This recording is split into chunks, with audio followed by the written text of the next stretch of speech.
Hola, querido amigo, bienvenido nuevamente a este tu curso, el mejor manual de crianza.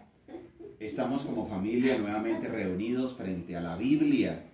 La Biblia es el mejor manual de crianza y el mejor manual de vida para todas las personas en todas las etapas de sus vidas.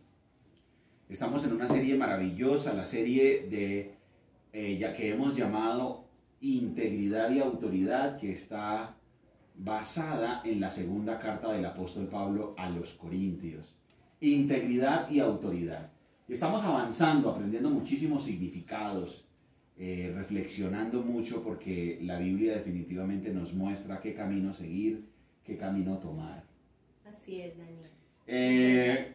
Hoy tendremos una clase muy interesante, una sesión muy interesante, porque resulta que en la carta a los Corintios el apóstol Pablo habla del nuevo pacto y del antiguo pacto. Y para eso vamos a leer segunda carta a los Corintios, capítulo 3, versículo 7 hasta el versículo 18. Entonces vamos, por favor, al capítulo 3, versículos 7 al 18. Sí, señor. Muy bien, ¿lo tenemos, Dani? ¿Lo tienes? Sí. Segunda carta a los Corintios, capítulo 3, versículos 7 al 18. Hoy vamos a hablar de el nuevo pacto es superior al antiguo pacto. En esto que el apóstol Pablo está exponiendo, que es defendiendo su integridad. Dice la Biblia así, segunda carta a los Corintios, capítulo 3, versículos 7 al 18. El camino antiguo, con leyes grabadas en piedra, conducía a la muerte, aunque comenzó con tanta gloria que el pueblo de Israel no podía mirar la cara de Moisés, pues su rostro brillaba con la gloria de Dios, aun cuando el brillo ya estaba desvaneciéndose. ¿No deberíamos esperar mayor gloria dentro del nuevo camino ahora que el Espíritu Santo da vida? Si el antiguo camino que trae condenación era glorioso, ¿cuánto más glorioso es el nuevo camino que nos hace justos ante Dios? De hecho, aquella primera gloria no era para nada gloriosa comparada con la gloria sobreabundante del nuevo camino. Así que si el antiguo camino que ha sido reemplazado era glorioso, ¿cuánto más glorioso es el nuevo que permanece para siempre? Ya que este nuevo camino nos da tal confianza, podemos ser muy valientes. No somos como Moisés, quien se cubría la cara con un velo para que el pueblo de Israel no pudiera ver la gloria, aun cuando esa gloria estaba destinada a desvanecerse. Pero la mente de ellos se endureció, y hasta el día de hoy, cada vez que se lee el antiguo pacto, el mismo velo les cubre la mente para que no puedan entender la verdad. Este velo puede quitarse solamente al creer en Cristo. Miren esto tan interesante. Excelente. Este velo puede quitarse solamente al creer en Cristo. Versículo 14. Efectivamente, incluso hoy en día, cuando leen los escritos de Moisés, tienen el corazón cubierto con ese velo y no comprenden. En cambio, cuando alguien se vuelve al Señor, el velo es quitado. Quiero que de esta sección, por favor, analicemos muy bien este versículo. Vamos a volverlo a leer, el 3:16. 1, 2, 3. En cambio, cuando alguien se vuelve al Señor, el velo es quitado. Ok, vamos a volverlo a leer porque ese va a ser un versículo central de esta sección. Dice así, 1, 2, 3. En cambio, cuando alguien se vuelve al Señor, el velo es quitado. Pues el Señor es el Espíritu, y donde está el Espíritu del Señor, allí hay libertad. Así que todos nosotros, a quienes nos ha sido quitado el velo, podemos ver y reflejar la gloria del Señor. El Señor, quien es el Espíritu, nos hace más y más parecidos a Él a medida que somos transformados a su gloriosa imagen.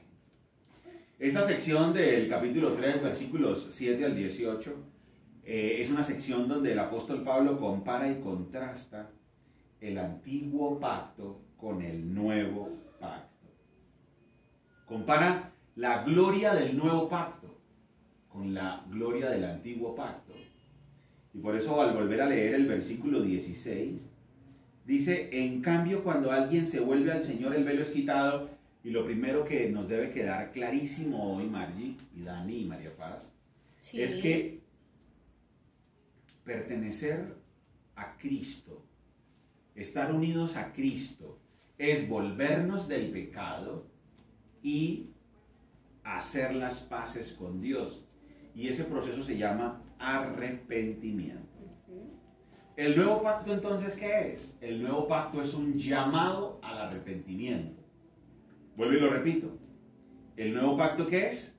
El nuevo pacto es un llamado al arrepentimiento. Amigo que me estás escuchando, espero que esta sección la puedas entender muy bien. Vamos a analizarla paso a paso, sin ningún afán, poquito a poco. Y esta sección de segunda carta a los Corintios, capítulo 3, versículos 7 al 18, compara el antiguo pacto con el nuevo pacto. Y lo primero que nos enseña esta sección es que el nuevo pacto es un llamado al arrepentimiento. El nuevo pacto es un llamado al arrepentimiento. Vamos a buscar este concepto a lo largo del Nuevo Testamento. Vamos a mirar varias partes de las Escrituras donde nos hable de este tema de que el nuevo pacto es un llamado al arrepentimiento. Vamos a empezar por Mateo. Vamos a ir todos al Evangelio de Mateo y vamos a buscar Mateo capítulo 3 versículos 1 y 2.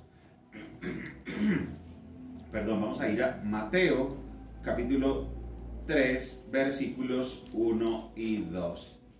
Me encanta esta sección entonces, que el nuevo pacto es un llamado al arrepentimiento. Mateo, ya lo voy encontrando, capítulo 3, versículos 1 y 2. ¿Lo tienes, Dani? Sí, Mateo 3, versículos 1 y 2, dice así. En esos días, Juan el Bautista llegó al desierto de Judea y comenzó a predicar, y su mensaje era el siguiente: arrepiéntanse de sus pecados y vuelvan a Dios, porque el reino del cielo está cerca. Aquí vemos cuando arrancamos el Nuevo Testamento, en el libro de Mateo vemos a Juan el Bautista, y Juan el Bautista dice, ok, vamos todos a volvernos al Señor, y lo primero que él enseña es acerca del arrepentimiento. Por eso podemos decir que el nuevo pacto es un llamado al arrepentimiento, y el apóstol Pablo en la sección de segunda carta a los Corintios está comparando el antiguo pacto y el nuevo pacto, y el nuevo pacto arranca con un llamado al arrepentimiento. ¿Qué es un pacto? Un pacto es una alianza.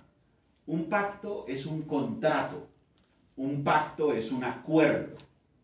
Entonces, cuando se hace un acuerdo, un compromiso, así es, un compromiso, resulta que ese compromiso tiene unas reglas. El antiguo pacto era un pacto que estaba basado en la obediencia.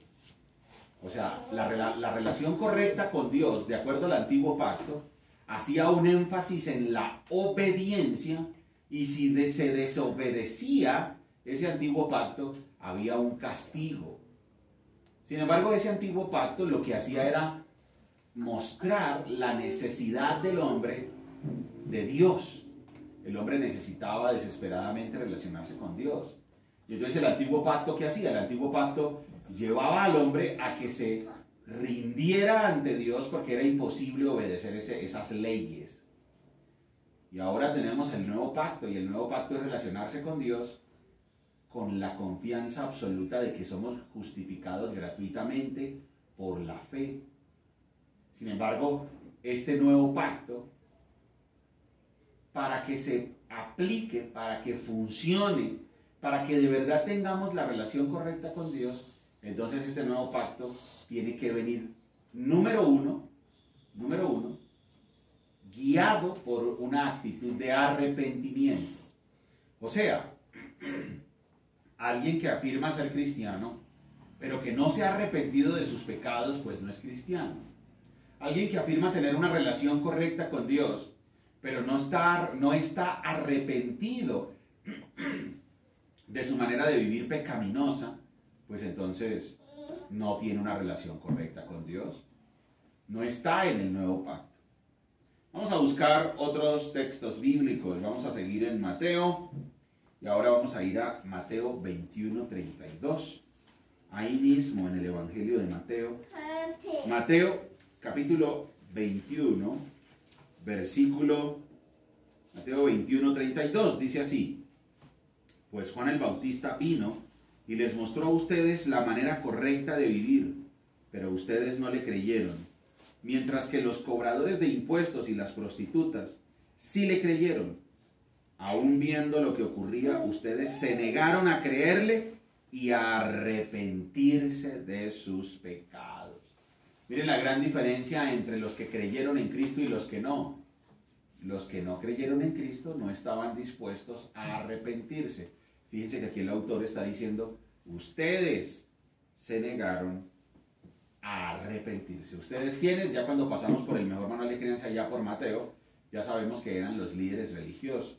Los líderes religiosos se negaron a arrepentirse. Por eso no entraron al nuevo pacto. Por eso no tenían la relación correcta con Dios. Porque la relación correcta con Dios está basada en el arrepentimiento. Primero arrepentirse para tener la relación correcta con Dios. Por eso el apóstol Pablo está diciendo, el nuevo pacto es superior al antiguo pacto. Muy bien, vamos a seguir en Mateo y vamos a buscar Mateo 4:17. Devolvámonos un poquito, por favor. Vamos a Mateo capítulo 4, versículo 17.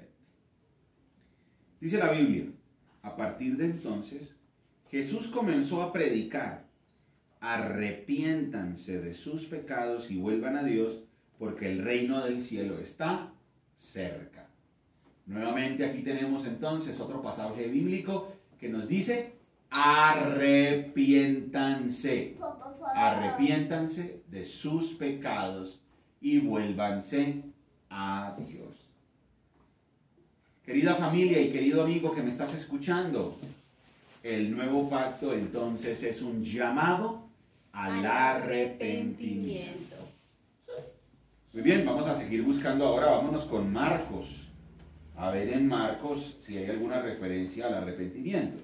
Vamos a ir a Marcos 1:15. Marcos 1:15, recuerden que la Biblia tiene unidad, coherencia y lógica. Vamos a ir a Marcos capítulo 1, versículo 15. Dice la Biblia, por fin ha llegado el tiempo prometido por Dios, anunciaba. El reino de Dios está cerca. Arrepiéntanse de sus pecados y crean la buena noticia. Aquí tenemos a nuestro Señor Jesucristo predicando sus primeros mensajes. ¿Y el primer mensaje cuál era? Un llamado al arrepentimiento. Y así lo vemos a lo largo del Nuevo Testamento. Un llamado al arrepentimiento. Vamos ahora a ir a Lucas. En Lucas también encontramos el mismo concepto. Vamos a ir a Lucas 24:47. Lucas 24, allá al final de Lucas 24:47. Dice así la Biblia. También se escribió que este mensaje se proclamaría con la autoridad de su nombre a todas las naciones, comenzando con Jerusalén. Hay perdón de pecados para todos los que se arrepientan. Hay perdón de pecados para todos los que se arrepientan. Interesante. Amigo que me estás escuchando y nosotros como familia, creemos que no tenemos nada de qué arrepentirnos. Creemos que somos perfectos ante Dios y que todo lo hemos hecho bien y que realmente le estamos haciendo un favor a Dios. Como ya lo hemos hablado, ¿no? Hay poemas que no son bíblicos y hay poemas que nos muestran a Jesucristo rogándole a los pecadores para que se acerquen a Él con una actitud romántica y como si Jesús se sintiera solo. Dicen, hoy me levanté y no me hablaste. Estoy esperándote que te relaciones conmigo Entonces la gente que escucha ese tipo de mensajes dice, ay, pues sí, pobre Jesús, ¿no? Pues sí, acerquémonos. Ay, hagámosle el favor. Ah, está bien, Jesús. Tengo 5 minutos para ti. Por favor, eso no está en la Biblia. Por favor. La Biblia lo que dice es, si no se arrepienten, les espera una terrible expectativa de juicio. Ay, ay, ay. Jesucristo dijo, no le tengan miedo al que les pueda hacer daño aquí en la tierra. Más bien, ténganle miedo al que puede destruir su alma y su cuerpo en el infierno. O sea, está diciendo, aquí si tú te arrepientes no le estás haciendo un favor a Dios. Si tú te arrepientes no me estás haciendo un favor a mí, dice Jesucristo.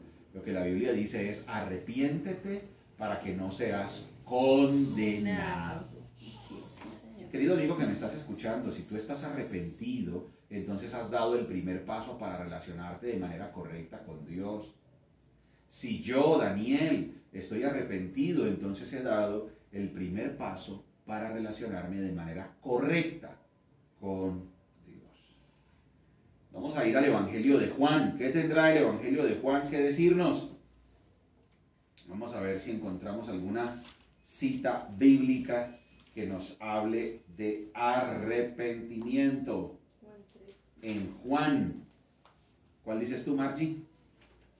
El típico de Juan 3:16. Juan 3:16, vamos a buscarlo. Dice así. Miren, por ejemplo, nomás en Juan 3:3. Sí, le damos Juan 3:1. Juan 3:1, Margie. Dice, había un hombre llamado Nicodemo, un líder religioso judío de los fariseos. Una noche fue a hablar con Jesús, Rabí. Le dijo, todos sabemos que Dios te ha enviado para enseñarnos. Las señales milagrosas que haces son la prueba de que Dios está contigo. Jesús le respondió, te digo la verdad, a menos que nazcas de nuevo, no puedes ver el reino de Dios. ¿Qué quieres decir?, exclamó Nicodemo. ¿Cómo puede un hombre mayor volver al vientre de su madre y nacer de nuevo? Te digo la verdad, nadie puede entrar en el reino de Dios si no nace del agua y del Espíritu. El ser humano solo puede reproducir la vida humana, pero la vida espiritual nace del Espíritu Santo. Así que no te sorprendas cuando digo, tienen que nacer de nuevo. Aquí esto tiene mucha aplicación con lo que venimos hablando. Ajá. Porque viene nada más ni nada menos que un líder judío. Y entonces el líder judío dice, maestro, sabemos que eres de Dios porque haces obras. Y él dice, ok, tienes que nacer de nuevo. Pero ¿por qué si él era un líder religioso? Se supone que él no tendría por qué recibir un mensaje de esos. Pero nuestro Señor Jesucristo le dice, sí, porque tus esfuerzos humanos no significan absolutamente nada. Maravilloso. El arrepentimiento entonces es el primer paso para tener la relación correcta con Dios. A lo largo entonces de los 4 evangelios tenemos este concepto del arrepentimiento. Lo vemos también cuando nuestro Señor Jesucristo despeja el templo y les dice allá, a ver, ¿quién dijo que la casa de mi padre es un mercado? Y entonces los reprendió. Esa reprensión también es un llamado al arrepentimiento. Vamos a continuar. ¿Qué dice el libro de Hechos de los Apóstoles? Vamos a buscar, por ejemplo, Hechos 26:20. Hechos 26:20. Vamos a buscarlo. Hechos 26:20. Dice la Biblia así. Qué interesante este concepto. Hechos 26:20. Primero les prediqué a los de Damasco, luego en Jerusalén y por toda Judea y también a los gentiles, que todos tienen que arrepentirse de sus pecados y volver a Dios y demostrar que han cambiado por medio de las cosas buenas que hacen. Maravilloso. Ese era el mensaje del apóstol Pablo y el mensaje de los apóstoles en general. Era un mensaje que hacía un llamado al arrepentimiento. Vuélvanse a Dios, cambien su rumbo. El arrepentimiento tiene que ir acompañado de un dolor profundo por haber pecado.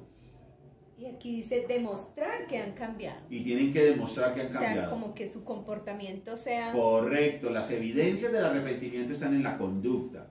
Una conducta totalmente distinta. Una pregunta para nosotros.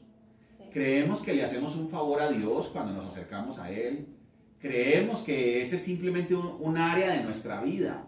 A ver, área deportiva, ¿yo hice deporte? Sí, check. Área financiera, ¿estoy ahorrando? Sí, check. Área profesional, ¿estoy creciendo? Sí, tan. Y entonces tenemos todas las áreas y, ay, pero nos falta el área espiritual.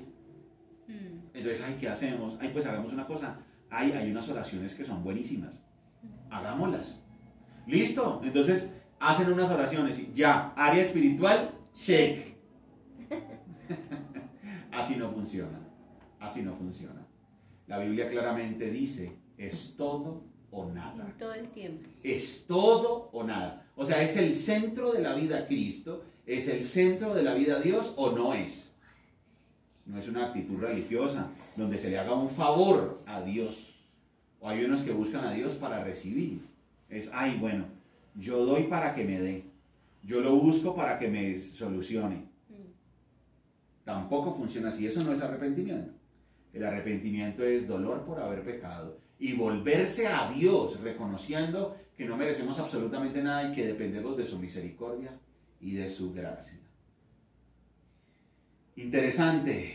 Estamos aquí en Hechos 26:20. A ver, miremos en qué otra parte de Hechos estará este concepto. Busquemos una más en Hechos.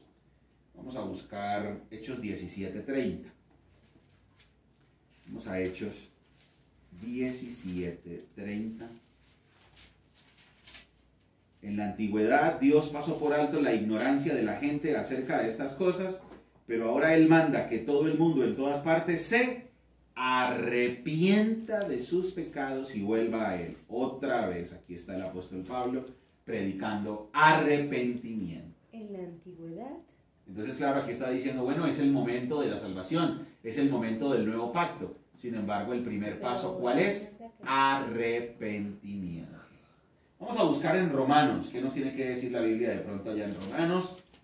Vamos a ir a Romanos. Romanos capítulo 2, versículo 5. Romanos 2:5. Este concepto del arrepentimiento es absolutamente importante. No lo podemos olvidar. Tenemos que tenerlo siempre muy presente porque es la base del nuevo pacto. Romanos capítulo 2, versículo 5. Dice así: pero eres terco y te niegas a arrepentirte y a abandonar tu pecado, por eso vas acumulando un castigo terrible para ti mismo, pues se acerca el día de la ira en el cual se manifestará el justo juicio de Dios. ¿Se acuerdan que esta sección del capítulo 2 es la sección de la condenación? ¿Y aquí está diciendo? ¿Por qué estás condenado? Pues porque te niegas a arrepentirte. Y lo que dice el 6. ¿Qué dice? Él juzgará a cada uno según lo que haya hecho. Correcto, ahí la Biblia claramente nos está diciendo, esto es un mensaje de condenación. Necesitas arrepentirte porque estás condenado.